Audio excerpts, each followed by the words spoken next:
प्यारे बच्चों नमस्कार। आपके अपने YouTube channel MG study point पर आप सभी का हार्दिक स्वागत है, अभिनंदन है। देखिए, आपके बार बार कमेंट आ रहे हैं, फ़ोन आ रहे हैं, मैसेज आ रहे हैं व्हाट्सएप पे कि जो PM यशस्वी स्कॉलरशिप 2022 है उसमें आगे का क्या प्रोसेस रहेगा। तो आपके जितने भी सवाल थे कोशिश की कुछ एक का रिप्लाई दे पाई, किसी का रिप्लाई नहीं भी दे पाई। व्हाट्सएप पे भी किसी का कॉल बार बार कॉल कर रहे थे, कोई व्हाट्सएप मैसेज भी कर रहे थे कि हमारा कॉल अटेंड नहीं किया, कॉल वापस कीजिए, बैक कॉल कीजिए। तो किसी कारणवश नेटवर्क नहीं आ रहा था, तो इस वजह से सही ढंग से रिप्लाई दिया लेकिन टोटल रिप्लाई नहीं हो पाए।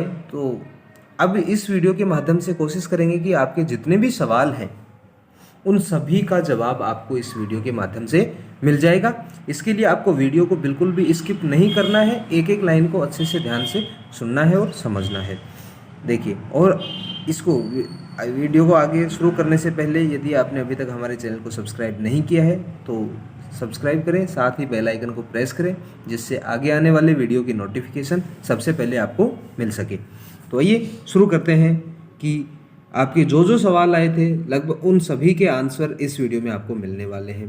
बात करें, एक सबसे बड़ा जो सवाल था, क्वेश्चन था आपके बार बार कि भाई इसके फॉर्म कब भरे जाएंगे, कैसे क्या होगा आगे की प्रोसेस का। ये था एक तो मेनली क्वेश्चन आगे की प्रोसेस का। एक आ रहा था कि कुछ बच्चे 9th जैसे 8th में दूसरे स्कूल में थे या 10th में, और अब 11th में दूसरे स्कूल में आ गए 9th में। तो अब जिस स्कूल में पढ़ रहे हैं उसका जो फॉर्म भरा तब नाम था ही नहीं उस स्कूल का जिसमें आप पढ़ रहे हैं, और पिछली वाली जो 10वीं क्लास पास की उस स्कूल का नाम है तो उन्होंने भी फॉर्म फिल कर दिया। क्या उनको स्कॉलरशिप मिलेगी या नहीं मिलेगी? इन सभी प्रश्नों के जवाब आपको इस वीडियो के माध्यम से मिलने वाले हैं। तो आइए शुरू करते हैं। देखिए, परीक्षा में बैठने की आवश्यक पात्रता इस प्रकार है। जो आवश्यक पात्रता थी वो देखिए, भारतीय नागरिक होना चाहिए, उस OBC या EBC या DNT श्रेणी से संबंधित होने चाहिए। ये सबसे बार बार प्रश्न आ रहा था कि कोई जनरल का बच्चा है, उसने फॉर्म भर दिया तो कह रहा है कि मैं एग्ज़ाम में पास नहीं हुआ क्योंकि ये जनरल के लिए एग्ज़ाम था ही नहीं। एक बच्चे का मैसेज आया, वो SC कैटेगरी का है तो उसने फॉर्म भर दिया तो उसको भी स्कॉलरशिप नहीं मिलेगी।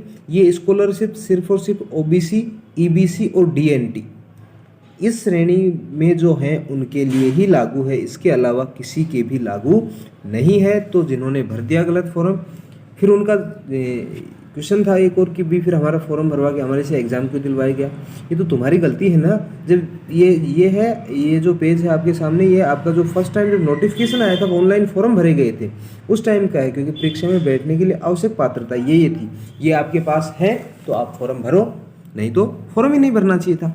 नेक्स्ट है, उन्हें टॉप क्लास स्कूल में अध्ययनरत होना चाहिए। टॉप क्लास स्कूल का मतलब है उन्होंने स्कूलों की लिस्ट डाल रखी थी। अगर आप उस स्कूल में अध्ययनरत हैं तो आप फॉर्म भर सकते हैं। 10th या 8th में कहाँ थे कहाँ नहीं थे उससे कोई मतलब नहीं है। इसमें मेन था कि अब 9th और 11th में आप जो पढ़ रहे हो उस स्कूल का नाम उस टॉप क्लास स्कूल में है या नहीं है। टॉप क्लास स्कूल से मतलब ये नहीं कि बहुत हाई फाई स्कूल, अपनी गवर्नमेंट स्कूल भी है उसमें शामिल, प्राइवेट स्कूल भी शामिल है, लेकिन उन्होंने लिस्ट डाली थी तो उस लिस्ट में नाम होना ज़रूरी है। जिस भी स्कूल का उस लिस्ट में नाम था तो वो इस स्कॉलरशिप के लिए पात्र है, वो उसको आवेदन कर सकता है। कुछ बच्चों ने क्या किया, खुद की स्कूल का नाम नहीं आ रहा था तो दूसरे स्कूल का नाम उसके अंदर सेलेक्ट कर लिया और एग्ज़ाम दे के आगे। तो ये उनकी गलती है ना, भी उनको एग्ज़ाम नहीं देना चाहिए था ना, क्योंकि जब अपने स्कूल का नाम ही नहीं है तो हम फॉर्म क्यों भरें। तो उनको स्कॉलरशिप नहीं मिलेगी बिल्कुल भी। तो वो इस चीज़ की उम्मीद लगाए ना बैठे कि भी उनको स्कॉलरशिप मिल जाएगी, क्योंकि ये तो उनकी गलती है। नेक्स्ट है, उन्हें 2021-22 में कक्षा 8 या कक्षा 10 में उत्तीर्ण होना चाहिए। जो ये 21-22 का सेशन था, सत्र 21-22, उसके अंदर 8वीं या 10वीं में पास होना चाहिए। मान लो किसी ने 20-21 में एक साल पहले 8वीं 10वीं पास की और फिर बीच में एक साल के लिए ड्रॉप कर दिया, यानी एक साल तक पढ़ाई नहीं की, और फिर वापस से बाद में अगर 9th या 11th में एडमिशन लिया तो वो इसके लिए पात्र नहीं होंगे। मतलब जो कंटिन्यू पढ़ रहे थे, 8वीं के बाद तुरंत बाद 9th में आए थे, अभी 10th के बाद तुरंत बाद 11th में, तो उनको मिलेगी। अगर कोई बीच में गैप है तो उनको नहीं मिलेगी। नेक्स्ट है, माता पिता अभिभावक सभी स्रोतों से आय 2.5 लाख 2.5 लाख रुपए प्रति वर्ष से अधिक नहीं होनी चाहिए, यानी आय जो है वो 2.5 लाख से कम होनी चाहिए। नेक्स्ट है कक्षा 9 के लिए, तो जो अपनी डेट ऑफ बर्थ है ये अच्छे से देख लेना, 1 अप्रैल 2006 से लेकर 31 मार्च 2010 के बीच होनी चाहिए। और कक्षा 11 के लिए 1 अप्रैल 2004 से 31 मार्च 2008 दोनों दिन सम्मिलित होंगे ये। नेक्स्ट है लड़के और लड़कियों के लिए दोनों आवेदन करने के पात्र हैं। लड़कियों के लिए आवश्यक पात्रता लड़कों की समान ही है, इसमें लड़कियों के लिए कोई विशेष अलग से छूट नहीं है। जो पात्रता लड़कों की है वो ही लड़कियों की है, कोई अलग से 1% भी इसके अंदर कोई प्रावधान नहीं है सीटों का। ठीक है, चलिए नेक्स्ट अब इसके बाद में देखते हैं अपन आगे। इसके अंदर है जो पब्लिक नोटिस है ये 25 नवंबर 2022 का है, यानी आपका रिजल्ट जारी हुआ उसी दिन का एक नोटिस है एनटीए के द्वारा जारी किया गया है। इसके अंदर कुछ एक चीज़ें हैं जो अपने काम की हैं। देखिए 9th और 11th का जो एग्ज़ाम हुआ था ये है, इसके अंदर लिखा हुआ कंडक्टेड एग्ज़ाम इसके द्वारा कंडक्ट किया गया। 11th में कितने बच्चे रजिस्टर कितने थे और अपीयर कितने हुए ये है इसमें अपने 9th में 11th में, और ये टोटल है। तो जो टोटल 9th में जो पास हुए वो टोटल क्लास 11th में 7104 है और क्लास 9 में जो है 4704 है। टोटल 11888 बच्चे पास हुए हैं 9th और 11th दोनों क्लास में। ठीक है, नेक्स्ट इसके बाद में नीचे चलते हैं, देखना ध्यान से यहाँ पर ये कि पहले आपको आंसर की भी जारी की गई थी और 5 से 7 अक्टूबर के लिए आपको चैलेंज करने का ऑप्शन मिला था। ये इसके बाद में यहाँ आपको रिजल्ट जारी किया गया है, ये है इसके अंदर। अब यहाँ पे एक काम की चीज़ है बेटा, क्लास वाइज लिखा हुआ है इसमें, class wise, state wise, category wise list qualified candidate is hosted on NTA website, इसके ऊपर अपलोड कर दी गई है। Also on the website of MSJ&E, ये ध्यान रखना बेटा, socialjustice.gov.in, ये इंपॉर्टेंट वेबसाइट है। अब एनटीए का काम अपने यहाँ तक का ही था केवल, बस एनटीए का काम था एग्ज़ाम कंडक्ट करवाना और उस एग्ज़ाम को कंडक्ट करवा करके उसमें जो बच्चे क्वालिफाई होंगे उनकी लिस्ट इसको MSJ&E, ministry of social justice and empowerment, इसको वो प्रोवाइड करवा देगा। और अब इसी का आगे का काम है जो भी है कि क्या कब फॉर्म भरवाने हैं, कब स्कॉलरशिप देनी है, कैसे देनी है, ये सारा काम इसका है। तो आपको अब आगे से एनटीए की कोई ज़रूरत नहीं है एनटीए की वेबसाइट पे विजिट करने की, आपको socialjustice.gov.in इस वेबसाइट के माध्यम से आपको विजिट करते रहना है। जो भी लेटेस्ट अपडेट आएगा PM यशस्वी स्कॉलरशिप से संबंधित वो इसी वेबसाइट के ऊपर अपलोड होगा। अब आगे और लाइन लिखिए, merely appearing qualifying in YET does not confer any right to candidate for award of scholarship. इसका मतलब है अगर मान लो आप एग्जाम में अपीयर हो गए, एग्जाम देने चले गए, एग्जाम सेंटर में एग्जाम दे के आ गए, तो इसका मतलब ये नहीं है कि आपको स्कॉलरशिप मिलेगी, या फिर आपका इस क्वालिफाई लिस्ट में नाम है तो भी ज़रूरी नहीं है कि आपको स्कॉलरशिप मिलेगी। क्यों? क्योंकि अभी बताया कि बहुत से बच्चों ने स्कूल का नाम है, दूसरी स्कूल का नाम भर दिया तो उनको स्कॉलरशिप नहीं मिलेगी। ऐसे और भी किसी ने अगर कोई गलत इन्फॉर्मेशन भरी होगी तो उनको स्कॉलरशिप नहीं मिलेगी। Award of scholarship under the scheme is subject to, ये है मेन पॉइंट, काम की बातें ये हैं। अब देखना ए पॉइंट है इसके अंदर, इनको अच्छे से पढ़ना, बहुत काम की है ये। ए है the position of the candidate in the class wise state wise merit list, ये तो आगे। Availability of scholarship for the specified category in the state and, अब स्टेट और टेरिटरी जो है उनके अंदर सबके अंदर कैटेगरी वाइज सीटें डिवाइड थी, उसके हिसाब से है ये। Compliance with the eligibility requirement framed by the MSJ&E, Government of India hosted on the website as the state of the information bulletin YET hosted। ये कह रहा है कि जो कितनी कितनी सीटें थी स्टेट वाइज वो सब बना, तो वो इस वेबसाइट के ऊपर भी अपलोड की हुई है। और ये यहाँ हेल्पलाइन नंबर है, आपको अगर NTS कोई भी जानकारी लेनी हो तो इस पर आप कॉन्टैक्ट कर सकते हैं। नीचे चलिएगा, इसमें और नीचे बहुत काम का पॉइंट है, एक अभी आएगा। हाँ, verification of original document certificate as may be required. Verification जो होगा ना ओरिजिनल डॉक्यूमेंट्स का, अपन फोटो कॉपी तो डायरेक्ट कंप्यूटर से स्कैन करके अपलोड कर सकते हैं ना, तो ओरिजिनल डॉक्यूमेंट्स का verification as may be required, ये और लिखा है अगर ज़रूरत पड़ी तो ये MSJ&E का जो डिपार्टमेंट है उसके ऊपर डिपेंड करता है। अगर वो चाहेगा तो डॉक्यूमेंट्स का ऑफलाइन वेरिफिकेशन भी कर सकता है या ऑनलाइन भी वेरिफिकेशन करता है, दोनों में कोई सा भी ऑप्शन वो सिलेक्ट कर सकता है, वो इस डिपार्टमेंट के ऊपर डिपेंड करेगा। और ये कब, इस चीज़ का कब पता चलेगा, जब ये कोई इन्फॉर्मेशन उसके ऊपर कोई न्यूज़ डालेगा तब। इससे अभी अपने को कोई पता नहीं कि ऑनलाइन वेरिफिकेशन करेंगे या ऑफलाइन, लेकिन ओरिजिनल डॉक्यूमेंट्स का वेरिफिकेशन होगा, ध्यान रखना। या तो ऑनलाइन भी हो सकता है या ऑफलाइन भी हो सकता है। The eligibility criteria, self declaration and various documents required by submitted by the eligible candidate shall be verified as per norms specified the MSJND Government of India subsequent stage of the award of the scholarship process instead of provided by the candidate if defected at any stage।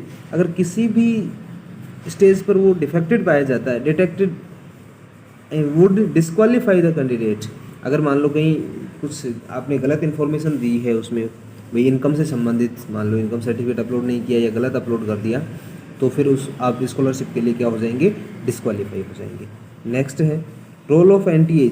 अब यहाँ देखो काम की चीज़, role of NTA is confirm to registration of candidate for the exam admitting them to the exam.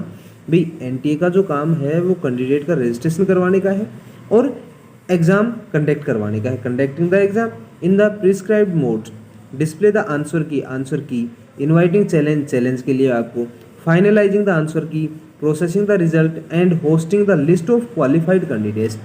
जो qualified candidate हैं उनकी list host करेगी बस।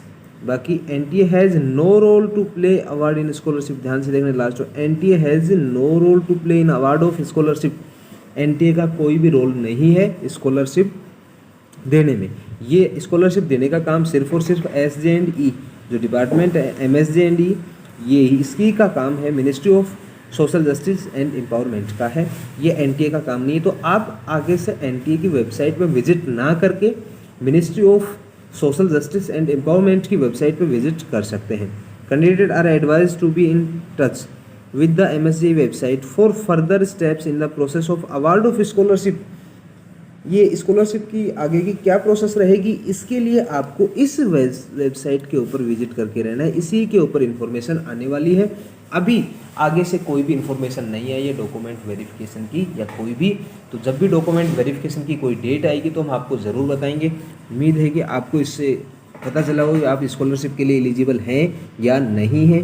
अब उससे पहले आपको कौन कौन से डॉक्यूमेंट्स तैयार करने हैं वो देख लो एक बार, है ना। डॉक्यूमेंट्स तैयार करने हैं आपको, सबसे पहले अपने आधार कार्ड सबसे ज़रूरी है। एक बैंक अकाउंट होना चाहिए खुद का, बैंक अकाउंट SBI, अगर किसी का पहले से नहीं है तो SBI में खुलवा ले तो ज़्यादा बेटर है, बाकी किसी भी अकाउंट दूसरे बैंक का भी चल जाएगा, कोई समस्या नहीं है ना। फिर है इसके बाद में आधार कार्ड। अब आधार कार्ड में ये देखना कि तुम्हारे नाम, डेट ऑफ बर्थ में कहीं कोई मिस्टेक नहीं होनी चाहिए। जो फॉर्म भरा हुआ है उसके अकॉर्डिंग ही आपका आधार कार्ड होना चाहिए, उसमें कोई भी स्पेस की या नाम की, सरनेम की कोई भी गलत नहीं होना चाहिए। पूरा अच्छे से आपको चेक करना है, ध्यान रखना है, ठीक है। ये आधार कार्ड हो जाएगा, बैंक पासबुक। फिर रजिस्ट्रेशन। अब स्कॉलरशिप के लिए MSJ&E के पास दो ऑप्शन है, एक तो खुद की वेबसाइट पे फॉर्म भरवाए या फिर एक NSP पोर्टल है, नेशनल स्कॉलरशिप पोर्टल, उसके थ्रू स्कॉलरशिप के फॉर्म अप्लाई करवा सकता है। अब जैसे ही कोई इन्फॉर्मेशन आएगी तो हम आपको बता देंगे कि भाई NSP पोर्टल पे आपको अप्लाई करना है या फिर जो ministry of social justice and empowerment वाली वेबसाइट पे आपको ऑनलाइन आवेदन करना है, ठीक। इसके बाद में है नेक्स्ट, एक मेल आईडी आपकी, जो फॉर्म भरा था वो आपको पता होनी चाहिए कौन सी है, क्योंकि फॉर्म भरा तब मेल आईडी लगी थी, उसमें बिना मेल आईडी के फॉर्म नहीं भरा गया था। जाति प्रमाण पत्र सबसे ज़्यादा कंपलसरी है, जाति प्रमाण पत्र। उस टाइम क्या सेल्फ डिक्लेरेशन से काम चल गया था, तो अब अगर किसी का जाति प्रमाण पत्र नहीं बना हुआ है तो उसको जाति प्रमाण पत्र बनवाना है और आपको जैसे ही हो तुरंत अभी जाति प्रमाण पत्र के लिए आवेदन कर देंगे। मूल निवास प्रमाण पत्र बना हुआ होना चाहिए, आय प्रमाण पत्र बना हुआ होना चाहिए। तो ये आपको ध्यान रखने की चीज़ें हैं, ठीक है ना। और इसके नीचे फिर हेल्प डेस्क के नंबर भी दे रखे हैं, अगर आपको कोई हो तो ये हेल्प डेस्क है NTA के। लेकिन अब अगर आपको कोई क्वेरी है तो आप NTA के हेल्प डेस्क नंबर पे कॉल करके भी बात कर सकते हैं। हालांकि मैंने एक बार पहले बताया था कि NTA वालों को कॉल मैंने भी बहुत बार किया, इन्होंने उठाया ही नहीं था ना। अगर आपकी कोई समस्या हो तो आप भी कॉल कर लेना, मेल ID दी हुई है, तो इस मेल के ऊपर भी आप कुछ लिख सकते हो अगर आपकी कोई समस्या है तो, ठीक है। तो आगे जैसे कोई नई अपडेट आएगी तो हम आपको बता देंगे। फिर भी अगर किसी का कोई डाउट रहता है तो आप कमेंट बॉक्स में लिख दें, कोशिश करेंगे आपको उसका रिप्लाई मिल जाए, ठीक है, ओके।